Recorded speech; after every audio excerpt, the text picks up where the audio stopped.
Yenu sensi nange geje manzo yola number zo sanel babe tuzum dele shweyi diri ari gesa Washington DC la geje phedu lekin khan ki mixe godi che jino kons kem ko chum chaw ki gode sungzi che yore gode sungzi di kabla ani thiring ki mixe kundre zo cham Nancy Pelosi chota Jimmy McGovern chota Michael McCall chaw chibina yore daga na shin ki ani ngade ni shu sadu ne an khyondom nyamshu ba nigel ha se thiring de chibina yore an diring ki nyendo di number zo chaw ji shwe.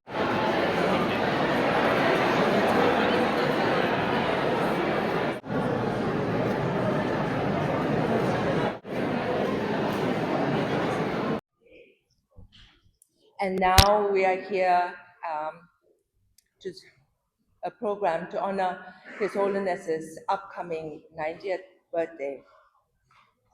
We are gathered here advocating for Tibet and celebrating His Holiness's birthday.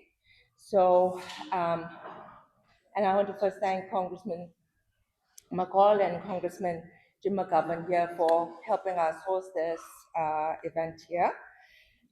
Today, I wanted to begin because just being here with all of you for these past 2 days and thinking about His Holiness 90th, and so many of the young lobbyist faces here, I'm reminded of how His Holiness shouldered the responsibility of his people and for Tibet at the age of 16, and at the age of 24, he lost his country and had to begin a life in exile.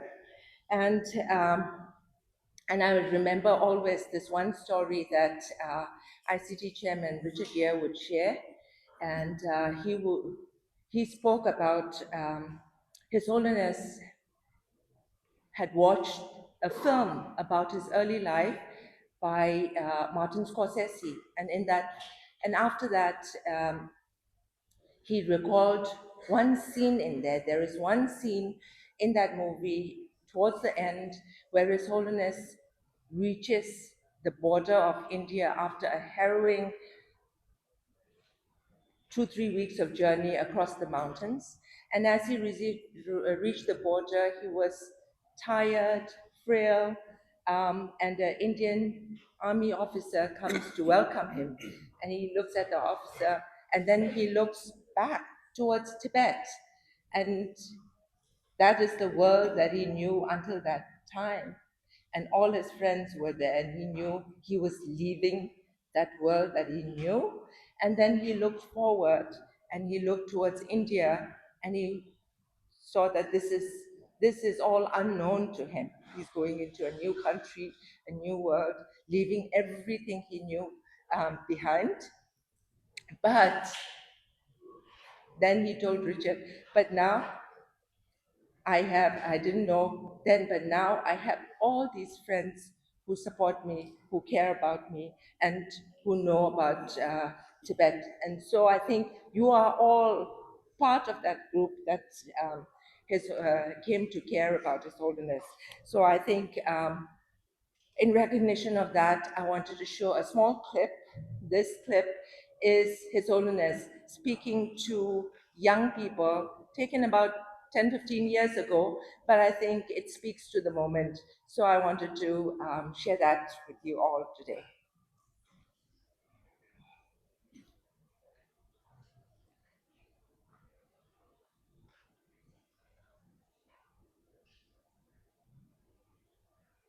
I think some extent I can do. I lost my so a lot of problems.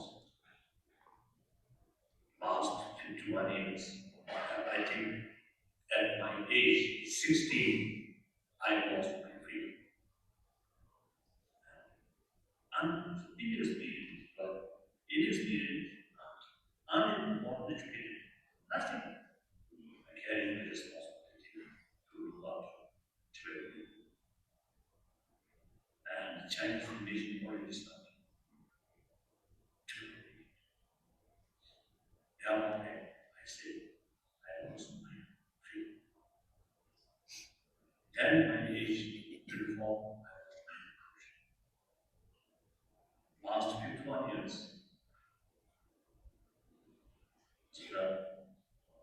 almost every occasion when we receive something, always hard news.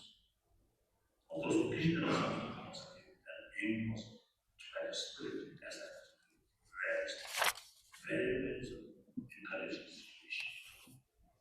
That was a great sad. So usually I descend in short, usually I discover Tibetan on ancient Asia with ancient heritage now dying. So that was a sad.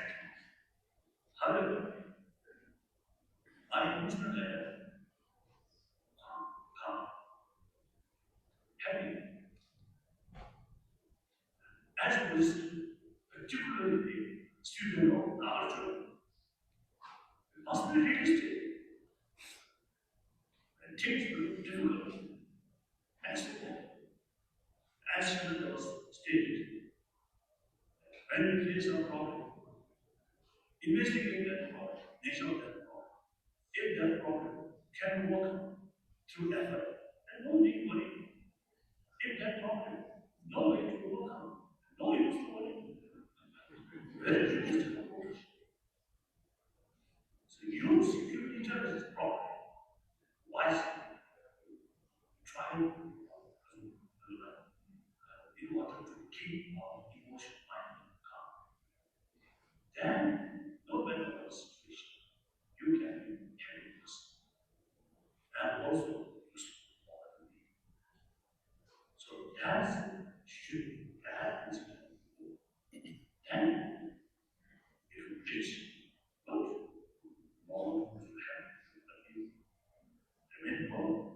Oh, okay. That's good. Then two hands down. Try to help other people as much as you can. And share with the other side. And you do not make other people don't believe it. So, all I and then last day, you feel very happy.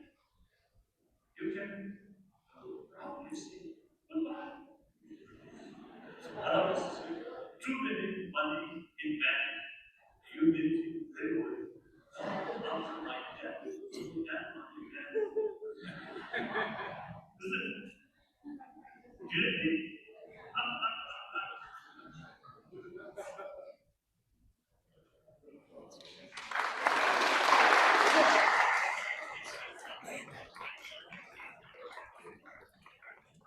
With that, may I invite the host, Congressman Michael McCall.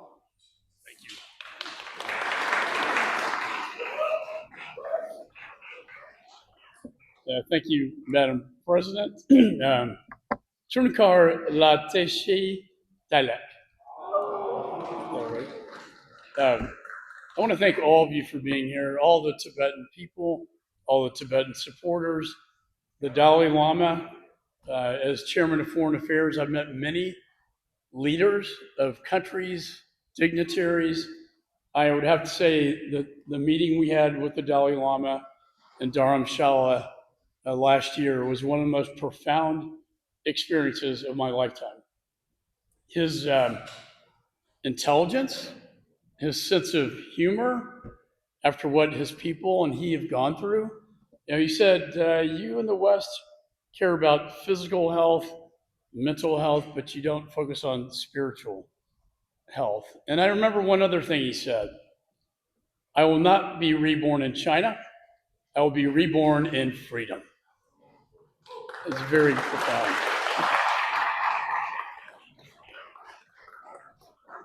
As Madam President said, 66 years ago, he led his people, the monks who were slaughtered, through the mountains, the Himalayas, into India for safety. He still teaches inner peace and preaches compassion. I said, don't you harbor any ill will towards the Chinese people? He said, I cannot let negative emotions take over my soul. A true spiritual leader, I think about that meeting almost every day. He reminds us that the CCP can take away your land, but they cannot take away your culture or your spirit. Leading that delegation with Jim McGovern and Nicole Takis, who was here, was again so profound. And the relationships and the people of Tibet were so generous. The culture was so beautiful. And they fought up against this tyranny for many years. And that's why Jim McGovern and I introduced and passed the Promoting a Resolution to the Tibet-China Dispute Act, which clarifies U.S. policy that Tibet's right, they have a right to their own language, they have a right to their own religion, culture, and they have a right to self-determination. A few weeks ago, Congressman McGovern and I once again teed up to introduce a resolution commemorating July 6th as the Dalai Lama's 90th birthday as a day of compassion.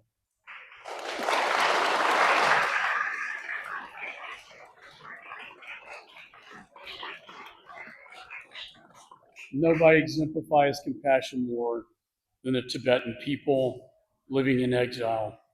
This resolution affirms the Tibetan fundamental human rights and recognizes the Dalai Lama's legacy of contributions to furthering peace, nonviolence, human rights, and religious understanding.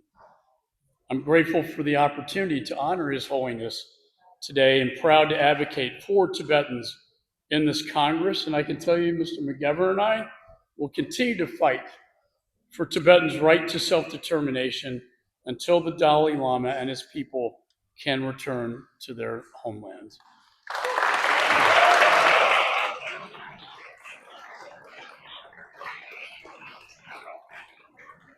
And so with that, Tu Che.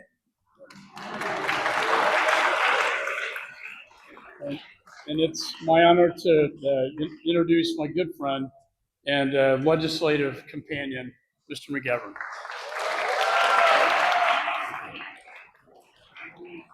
Well, thank you very much. And I got to tell you, I am so honored and thrilled to be here with so many people who are dedicated to good. It gives me hope that we can have a brighter future. And so I thank you all for coming to Washington. It is important that you're here. And the numbers of you that are here is incredible. Several hundred of you are here today, which is not only important for members of Congress to know that people care about Tibet, but I'm sure it's aggravating the Chinese government. That's not very Dalai Lama-like, but I'm just telling you. But I want to welcome you to today's celebration of His Holiness the Dalai Lama on the occasion of his 90th birthday. And I'm pleased to join with my colleague, Representative Mike McCall, in co-hosting this event. As he mentioned, we traveled together to Dharamsala last year. We co-led the promoting a resolution to the Tibet-China Conflict Act, signed into law last year. And that's a signal of the continued bipartisan support for Tibet. This is a bipartisan issue. Democrats and Republicans all believe that this is an important issue. And it's great to see so many friends in this room, Tibetan American friends from my home state of Massachusetts. It's great to be with you. You are here for Tibet Lobby Day, organized by the International Campaign for Tibet. My constituent, Thorndub Searing, was here earlier, but he was here for the first Tibet Lobby Day in 2009. And he's been a tireless advocate, as has been so many of you in this room. Tibet Lobby Day affirms the constituent connection between Congress and Tibetan Americans. This is essential to maintaining long-term support. And we are here for a special reason, the 90th birthday of His Holiness the Dalai Lama. Now, I've been inspired by the Dalai Lama for a long time. As a human being, I've been inspired by his personal commitment to practicing patience and charity. As a person raised in the Catholic faith, I've been inspired by his role as a spiritual leader.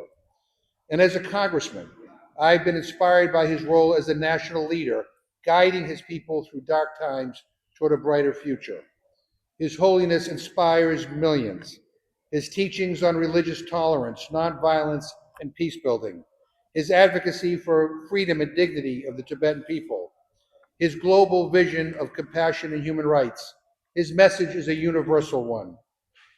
And I think all of us in Congress who honor His Holiness the Dalai Lama need to recommit ourselves to making sure that monies that have been frozen that are designed to help the Tibetan people and to help preserve Tibetan culture get restored. These funds were put in place in a bipartisan way, and we need a bipartisan group to make sure that they get restored. And so from here on Capitol Hill, we send our love to His Holiness halfway around the world in India. And I'm looking at this incredible photo of the Potala Palace.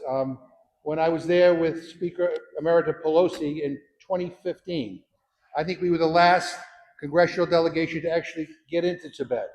We were talking before about trying to revisit Lhasa in the near future, and I hope that we do. But next year, let us celebrate his birthday with him in Lhasa, Tibet. Happy birthday.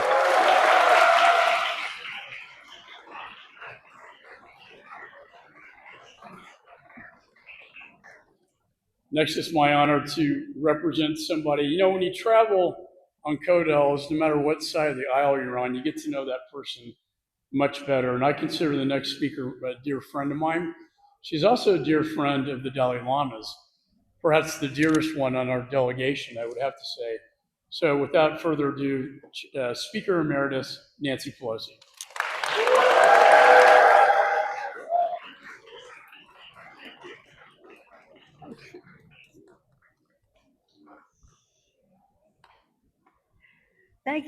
Thank you so much for your kind introduction, for the invitation to be here with all of you. I have traveled with Mr. McCall to Dharamsala to see His Holiness. I've traveled with Mr. McGovern to Lhasa, to the palace, and I called him our spiritual leader on that trip. Is that right? And we're all here gathered. Imagine, think of the words, the 90th birthday of His Holiness, the Dalai Lama. As others have said, and I heard Mr. McCall from the back there, and Mr. McGovern from the front here, talking about the spiritual leader that he is. Most important thing you can do while you're here is to make your presence known. Know your power in all of this, because as Mr. McGovern and Mr. McCall indicate, this has always been bipartisan. For us, it's our respect for the Dalai Lama is unifying in the Congress. Is that not so? And it brings us all together with shared values. Some of you have not heard me tell this story, and some of you have. So you just bear with me while I tell it again.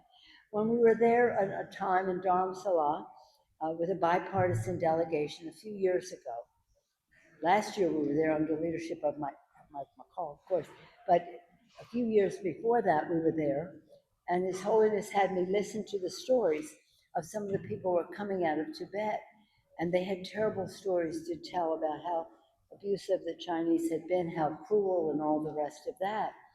And I had an interpreter so I could understand what was being said, while our rest of the delegation was touring the temple. And you know, if you've been there, how beautiful it is. Well, then we go to have lunch. We have our rally outside, and people were so welcoming and the rest. And then we go in to have lunch. His Holiness has about 100 lamas, young monks from around the region of India, there for lunch.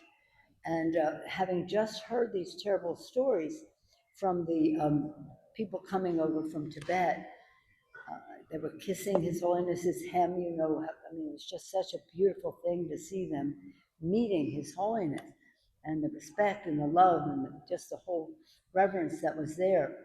So when he introduced me, I talked about hearing their stories, and I introduced our bipartisan delegation, which was there to help people in Tibet and Tibetans throughout the world, and certainly those in India as well. And I said to them, You know, I've said if we do not speak out for human rights in China because of commercial reasons, we lose all authority to speak out for human rights any place in the world.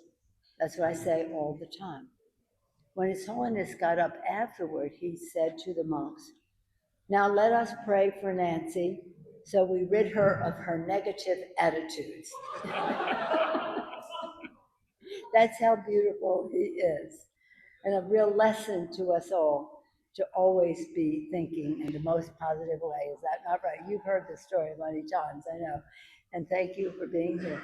But the thing is that hope is the most positive value we can have, a virtue that we can respect. Hope, because anything is possible for hope. And so sometimes people say to me, "Where is hope anymore?" And I think of His Holiness, and I think of his faith that is so strong, and his goodness that he sees in himself and in others.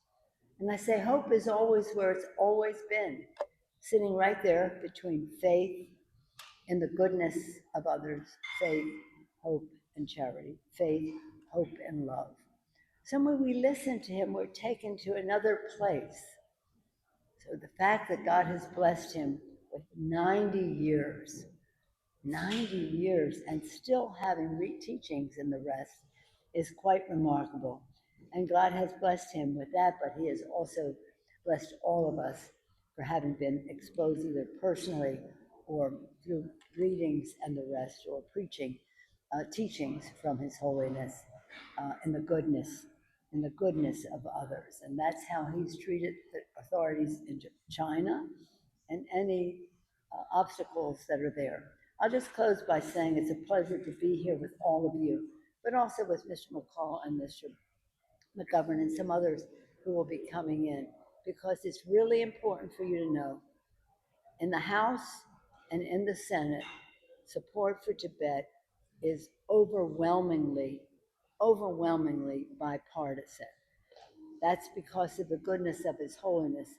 It's also because of the mobilization that you all bring to tell the story, and also the leadership of our colleagues. So thank you for happy birthday, Your Holiness. I see the cake is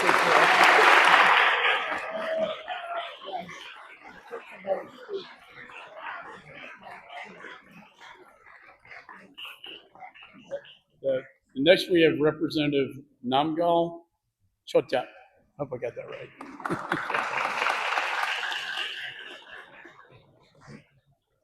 Thank you, Chairman McCall. Hello, Trashidalek, everyone. I would like to welcome you all to this special event to celebrate His Holiness' 90th birthday. And we were so privileged to be joined today by former Speaker Nancy Pelosi, former Chairman Michael McCall, Congressman McGovern, and Congresswoman Nicole Malliotakis, and Congressman Michael Baumgartner. I would also like to give a big shout out to all the Tibet Lobby Day participants who have come from all across the United States and spent the last 3 days in this sweltering heat to advocate for Tibet on the Hill. And as we celebrate His Holiness' 90th birthday, we reflect with gratitude his lifelong dedication towards creating a more peaceful world. In his honor, the Central Tibetan Administration has officially designated his 90th year as the Year of Compassion. And as Chairman McCall mentioned, the House has just introduced a bipartisan resolution to celebrate His Holiness' birthday, July 6th, as Day of Compassion. So here I would like to express our deepest appreciation to Chairman Michael McCall, Congressman James McGovern, Senator Jeff Markley, Senator Todd Young, and all the co-sponsors for leading and introducing this bipartisan resolution.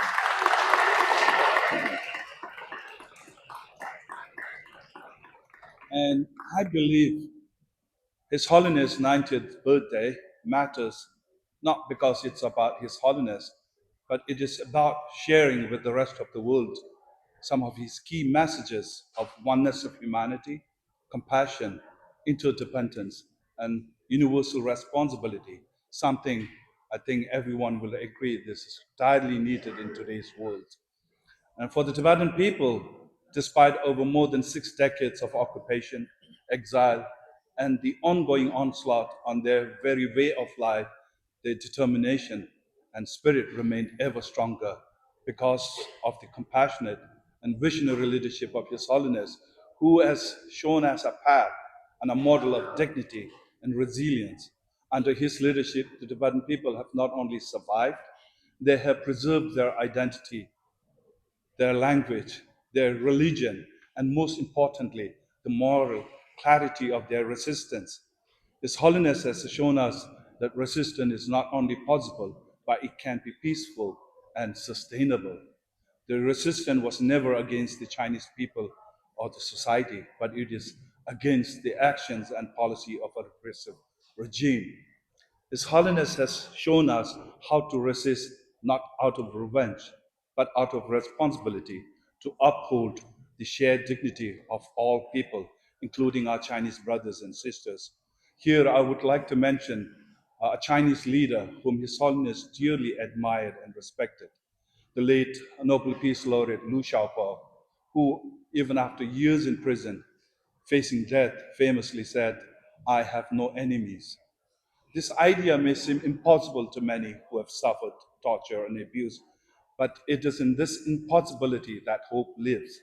And this is exactly what moral leaders like Mahatma Gandhi and Martin Luther King has taught us, that revenge and violence can never be the answer, because violence begets more violence, and violence can never lead to healing or reconciliation. Like them, His Holiness has shown us that true change does not come from defeating others, but from transforming ourselves, because the true enemy is not the sinner or the person, but the ignorance, hatred, and delusion within. Hatred may give us strength in the short term, but it will destroy us in the long term. That is why His Holiness constantly reminds us to let go of hatred, let go of aggression, and let go of the desire for revenge, whether it's toward the regime that hurts you and also towards those who live in your own community. Because hatred, revenge can only breed fear, suspicion, and division.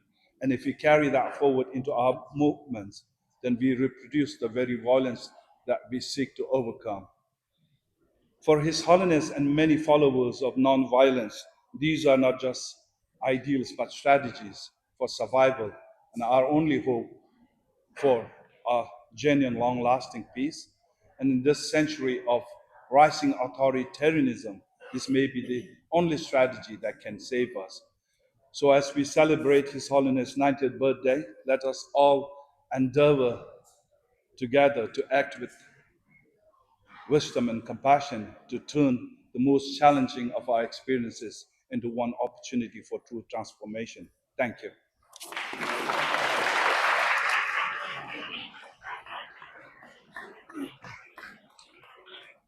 So next we have a special treat by the youth choir, who will perform a special song, Thank You, Your Holiness. And unfortunately passed away in 2019. Today, we have a group of Tibetan students hailing from Minnesota, Colorado, New Jersey, Virginia, and Massachusetts, who will be offering a song of gratitude to His Holiness, the Grade 14 Dalai Lama.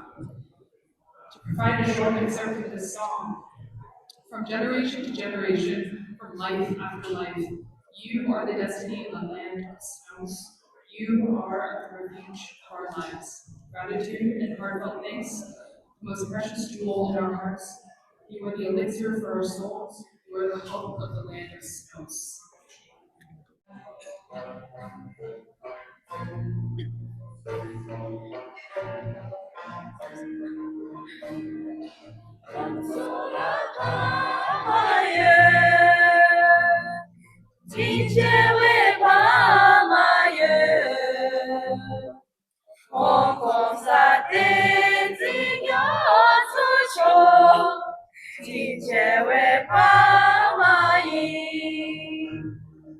Jinjewe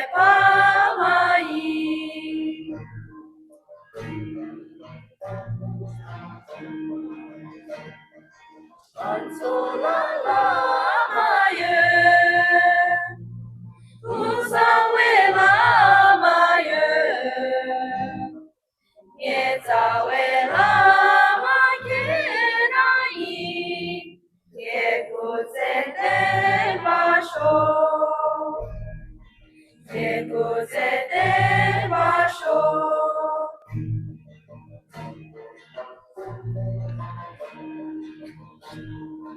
Radice tu jeje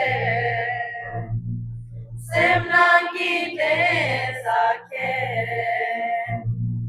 Kengatsu sengi shirami Kengatsu lagyayi Radice tu jeje Semnangi rinpoche Kegati namyanche name Yenam yisem laye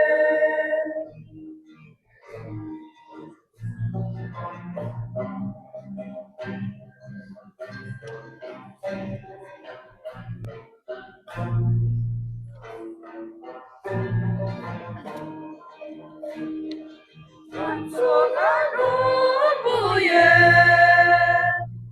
Sukalame beno Ogyawa ishino bucho Semnangi no buyi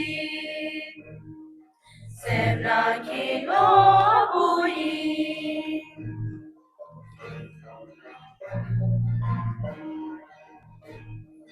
Kansura baoye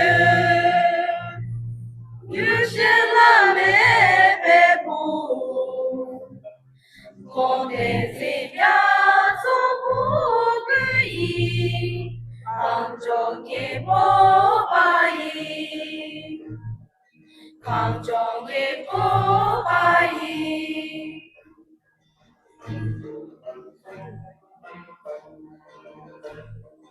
Miramne mirake Seramne serake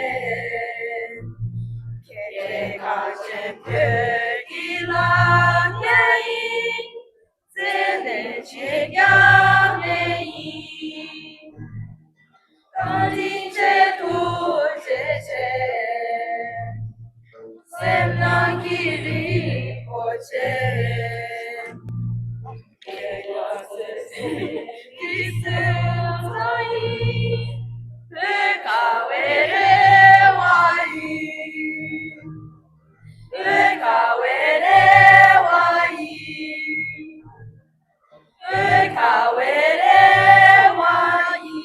Congress representing the people of the Second District of South Carolina. As a senior member of the Honorable House Foreign Affairs Committee, I want to extend my warmest birthday wishes to His Holiness the 14th Dalai Lama of Tibet on the occasion of his 90th birthday.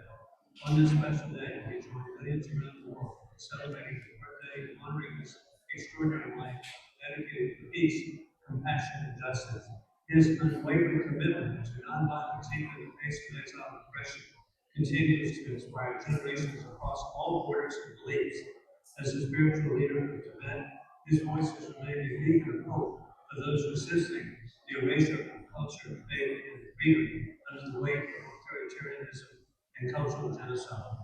His courage in standing firm against the Chinese Communist Party repression while calling for dialogue and mutual understanding exemplifies the highest ideals of moral leadership. May his continued presence remind the world that peace is the strength, not weakness, and that adversary of evil will always perish in the face of peace and strife. Happy birthday. 90th birthday. Just last week, I had the pleasure of helping introduce a bipartisan resolution in the Senate commemorating this significant milestone. As you all know, His Holiness has dedicated his life to promoting understanding and harmony. On behalf of the great state of Nevada, I extend our deepest gratitude for His Holiness's contributions to global peace and human rights. It is fitting that we will be commemorating this very special day by recognizing July 6th as a day of compassion. I also want to reaffirm our unwavering support for the Tibetan people, their fundamental rights for human rights and freedoms, and Tibet's right to exercise regional autonomy. With that, I wish you all a lovely evening celebration and a very happy 90th birthday to His Holiness the Dalai Lama. Next, we have a special guest, somebody you may know on the actor's screen. He's a dear friend of the Dalai Lama is one of his biggest supporters. I did text him saying, "Dear Richard Gere, are you awake? I wanted to FaceTime you for the 90th birthday party," but he didn't answer. So with that, we have a video message from Richard Gere. All of you patriots and caring, wonderful, joyous, loving, responsible people. Thank you for being there today. I'm sorry I can't be with you. The times I've been there, they've always been great. Coming together of the tribes for Tibetan Lobby Day. Chairman McCall, thank you for being there. My own buddy Jim McGovern, thank you for being there. Lots of love. And of course, Speaker Pelosi, the center of all of the positive things we're able to do for our Tibetan brothers and sisters. Congressman Krishnamurti, thank you for being here. Congressman Joe Wilson, thank you for being here and celebrating with our Tibetan brothers and sisters. I'm told that there are more than 200 participants from 25 states and the District of Columbia. I've had more than 100 meetings with congressmen in congressional offices. That's wonderful. We've had young people, old people, first-timers, old dogs like me, participating and enjoying this Tibet Lobby Day. All the NGOs from the Tibetan Associations, the Office of Tibet, ICT, Students for Free Tibet, all of them coming together and working together in our own ways, bringing what we can to this most important subject. I want to thank, of course, Mike and Jim for this resolution celebrating His Holiness the Dalai Lama's 90th birthday, and most especially his most needed message, demonstration from his own life and his own faith, peace and compassion and listening and finding other ways of resolving problems on this planet. And we're all worth it, every single one of us, to take the extra mile to listen to each other and resolve things. Anyhow, wish I could be there. I send lots of love to all of you. Tashi Lole, and I'll see you next time around. Thank you. From Senator Todd Young, read by Nambo Dorshi.